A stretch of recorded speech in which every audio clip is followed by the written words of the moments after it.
গরুর গোশত দিয়ে অন্যরকম একটা তেহারি রান্না করলাম।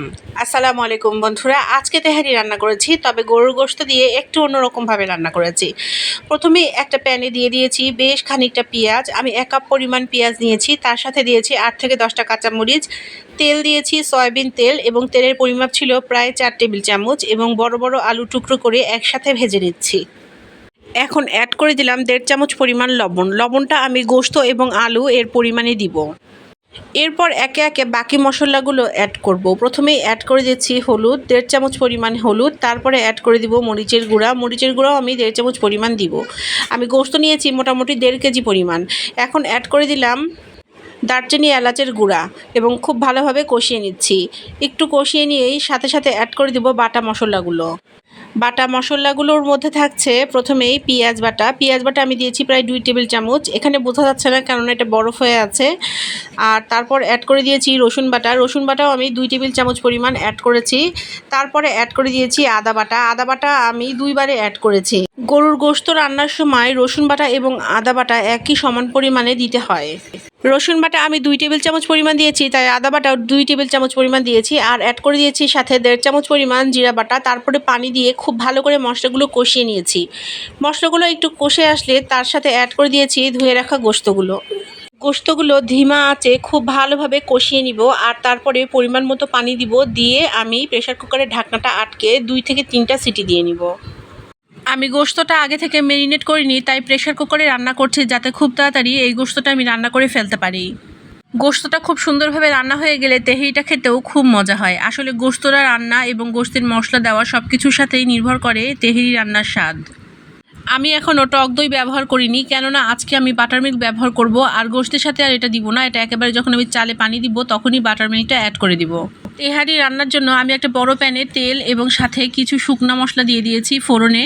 এখানে আমি তেজপাতা, দারচিনি, জিরা এবং এলাচ দিয়েছি। দিয়ে খুব ভালোভাবে রান্না করে নিয়ে অ্যাড করে দিলাম পেঁয়াজ কুচি এবং কাঁচামরিচ। আর দেখেন, চালের সাথে আমি কিছুটা মুগ ডাল নিয়েছি। আসলে তেহারি তো আমরা সাধারণত পোলায় চাল দিয়েই খাই, তবে মুগ ডাল মিশিয়ে নিলে কিন্তু তেহারির স্বাদটা খুবই অসাধারণ লাগে।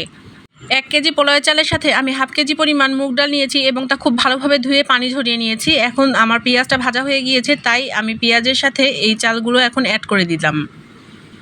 আপনারা যদি তেহারি রান্নায় ঘি অ্যাড করতে চান, তাহলে কিন্তু এ পর্যায়ে কিছুটা ঘি অ্যাড করতে পারেন এবং বাকিটা রান্নার পরে অ্যাড করতে পারেন। তবে আমি কোনো ঘি অ্যাড করব না, আমি সাধারণত সয়াবিন তেলেই রান্না করি, আজকেও তাই করব। চালটা খুব সুন্দরভাবে ভাজা হয়ে গেলে আমি এর সাথে অ্যাড করে দিব পানি, এবং পানিটা কিন্তু আমি ফুটিয়ে রেখেছি। ফুটানো পানি আমি তেহারিতে অ্যাড করব, তাতে তেহারিটা রান্না খুব সুন্দর হবে। মগ দিয়ে আমি একটু একটু করে গরম পানি অ্যাড করে দিচ্ছি, এবং সাথে যে বাটার মিল্ক রেখেছিলাম আমি, সেটাও এই পানির সাথে অ্যাড করে রান্না করে নিব। তেহারি রান্না করার সময় পোলাওয়ের চালের সাথে যখন ডাল দেওয়া হয়, তখন এই তেহারিটি খেতে খুবই ভালো লাগে। আপনারাও কিন্তু এটা ট্রাই করে দেখতে পারেন। খিচুড়ি রান্নায় কখনোই টক দই বা বাটার মিল্ক কোনোটাই ব্যবহার হয় না, এটা তেহারিতে ব্যবহার হয়। চালের পানিটা কিছুটা কমে আসলে তারপরেই অ্যাড করে দিব রান্না করা গোশতটুকু। গরুর গোশত ও মুগ ডাল দিয়ে রান্না চরম দারুণ মজাদার এই তেহারি খেয়ে আমার বাড়ির সবাই তো আমার প্রশংসায় পঞ্চমুখ। আর আপনিও যদি সবার কাছে প্রশংসা করাতে চান, আপনিও কিন্তু এই রেসিপিটা সেম একইভাবে ফলো করতে পারেন। তেহারির চালটা প্রায় অর্ধেকটা রান্না হয়ে এসেছে, আর এখন আমি গোশতগুলো সব অ্যাড করে দিচ্ছি। সব গোশতগুলো অ্যাড করে দিয়েই আমি ঢাকনা দিয়ে ঢেকে দিলাম। আর দেখেন, মুহূর্তেই আমার তেহারিটা একদম তৈরি হয়ে গিয়েছে সার্ভ করার জন্য। এবং দেখেন কি সুন্দর কালার এসেছে। যতটা সুন্দর রং হয়েছে, খেতেও ঠিক এমনই মজাদার হয়েছিল। গরুর গোশত, মুগ ডাল এবং চিনি গুঁড়া চাল দিয়ে মজাদার এই তেহারি রান্নার রেসিপিটি আপনাদের কেমন লাগলো অবশ্যই আমাকে কমেন্টে জানাবেন, কেননা আপনার কমেন্ট আমার কাছে অনেক বেশি গুরুত্বপূর্ণ। আর আজকে তাহলে আমি এখানেই বিদায় নিচ্ছি, আর কথা দিচ্ছি আগামীকাল আবারও হাজির হয়ে যাব নতুন কোনো গল্প নিয়ে, আর নতুন আরও একটি রেসিপি নিয়ে। সে পর্যন্ত আপনারা সবাই ভালো থাকবেন, আর আমাকে আপনাদের দোয়ায় রাখবেন। আসসালামু আলাইকুম।